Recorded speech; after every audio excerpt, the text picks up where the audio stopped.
America Iran युद्ध का पूरी दुनिया में असर पड़ रहा है। एक और जहां कच्चे तेल की कीमतें 7वें आसमान पर हैं, तो वहीं भारत में तेल की किल्लत नहीं होने वाली।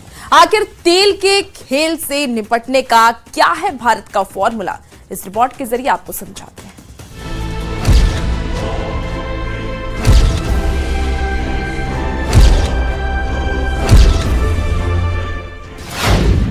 दुनिया में हाहाकार, भारत में भंडार। हॉर्मूज की मुसीबत, भारत में राहत।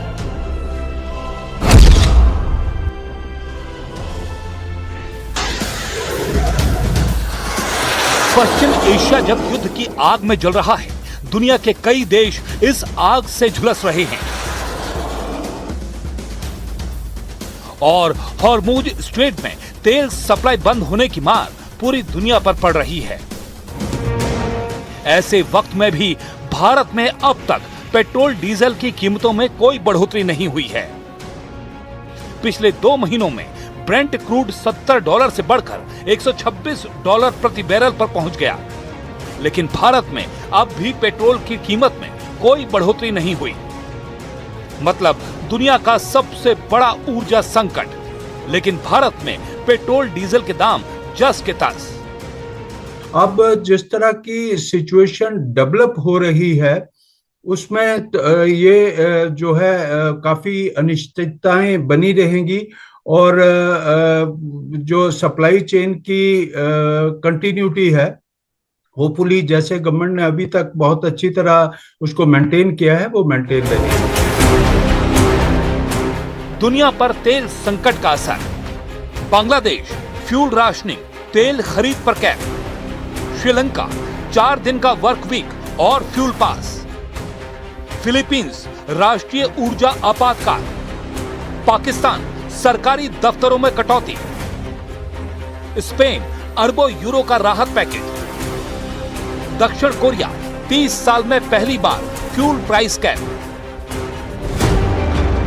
सोचिए, जब तेल संकट की वजह से बांग्लादेश में फ्यूल राशनिंग लागू हो गई और हर नागरिक के लिए रोजाना तेल खरीदने की सीमा निर्धारित कर दी गई। श्रीलंका में हफ्ते में सिर्फ 4 दिन काम करने का नियम बना दिया गया। फिलीपींस में राष्ट्रीय ऊर्जा आपातकाल। पाकिस्तान में सरकारी दफ्तरों में काम के घंटों में कटौती।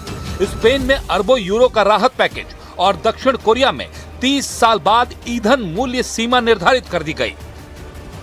ऐसे कठिन वक्त में भी भारत में न राशनिंग लागू हुई, न वर्क फ्रॉम होम, न स्कूल कॉलेज बंद और न ही पेट्रोल पंपों पर अफरा तफरी दिखी। दुनिया के सबसे बड़े आयातक देश तेल संकट से कैसे बुरी तरह हिल चुके हैं, इसे ऐसे समझिए। हांगकांग में पेट्रोल करीब 295 रुपए लीटर पहुंच चुका है। सिंगापुर में 240, जर्मनी में 205, फ्रांस में 200, ब्रिटेन में 195 रुपए लीटर, लेकिन भारत में करीब 95 रुपए लीटर। यानी वैश्विक संकट के बीच भी भारत की सरकार ने देश की जनता को महंगाई की सीधी मार से बचाए रखा है। देश में पेट्रोल के दाम बढ़ने से रोकने और महंगाई पर ब्रेक लगाने में सबसे बड़ी भूमिका निभाई है केंद्र सरकार और ऑयल मार्केटिंग कंपनियों ने, क्योंकि हॉर्मूज स्ट्रेट से तेल सप्लाई रुकने के बाद इन्हीं कंपनियों ने नेशन फर्स्ट शॉक एब्जॉर्बर की भूमिका निभाई।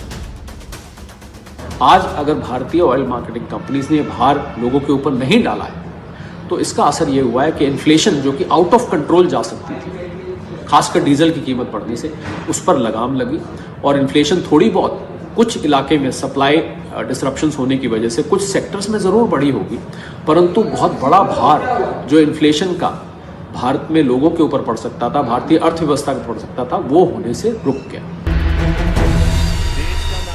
एक तरफ सरकार ने एक्साइज ड्यूटी घटाई, डीजल और एटीएफ पर निर्यात शुल्क लगाया, रिफाइनरियों को घरेलू जरूरतों के मुताबिक उत्पादन बढ़ाने का निर्देश दिया। रूस, अमेरिका और पश्चिम अफ्रीका जैसे नए स्रोतों से सप्लाई चेन मजबूत की, जिसकी वजह से एलपीजी उत्पादन में लगभग 50% की बढ़ोतरी हुई। स्ट्रेटेजिक रिजर्व सक्रिय हुआ और भारत में स्थिरता बनी रही। स्ट्रेटेजिक पेट्रोलियम रिजर्व्स काम में आए, जो कि पुराने रेट पर खरीदे गया था। उसके अलावा भारत सरकार ने एक्साइज ड्यूटी की वजह से जो एक्साइज ड्यूटी वापस ली, उसकी वजह से इनका कुछ हद तक जो प्रेशर था बॉटम लाइंस के ऊपर, वो प्रेशर कम हुआ। इसके अलावा जो इन्होंने पुराने अपने प्रॉफिट्स थे उसको इन्होंने इस्तेमाल किया और रिजर्व्स को इस्तेमाल किया, जिस कारण से लोगों के ऊपर ये पास ऑन नहीं करना पड़ा और इतने समय तक झेल पाए, बावजूद इसके कि $100 से ऊपर लगातार कई हफ्तों से क्रूड ऑयल की कीमत बनी हुई। जब दुनिया के कई देश तेल संकट का बोझ जनता पर डाल रहे थे, उस वक्त भारत की सरकार और ऑयल मार्केटिंग कंपनियों ने इस प्रेशर का बड़ा हिस्सा खुद एब्जॉर्ब किया और वैश्विक तेल की कीमतों और आम आदमी की जेब के बीच सुरक्षा कवच बनकर काम किया। हालांकि अगर युद्ध लंबा खिंचता है तो भारत को भी दुनिया के दूसरे देशों की तरह कठिन फैसले लेने पड़ सकते हैं।